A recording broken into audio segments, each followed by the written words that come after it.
Guys দেখেন, আমার ছোট বউ এত পরিমাণ টক দই লাভার, আমার থেকে আর আগেও একটা দই কিনে নিছে কিছুদিন আগে, আবার আজকে নিছে।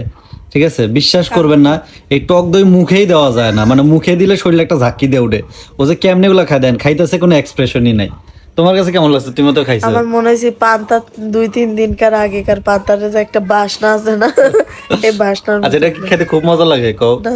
আমি এক চামচ খাই আমার মনে হয় শরীরের পশম দাঁড়ায় গেছে। আর তুমি এটা কেমনে খাও? আর এটা ডিপে রাখার কারণে পানি উঠে গেছে গা। কারণ আমি আবার ডিপে রাখে বরফ করে খাইতে পছন্দ করি, আর আবার নর্মালে রাখছি পানি উঠে গেছে। কোন না, আমার কাছে অনেক মজা লাগে। না, এমনি টক দই কিন্তু হেলদি, শরীরের জন্য অনেক ভালো, কিন্তু স্বাদ তো নাই। মানে খাওয়ার যে একটা মুখরোচক একটা ভাব থাকবো না, তা নইলে এই জিনিসটা কেমনে খাবো ওর কও? বাচ্চা হেলদি হওয়া লাগবে তো খাই। আরো 2-3টা কাপড় নিয়ে এসে দিই।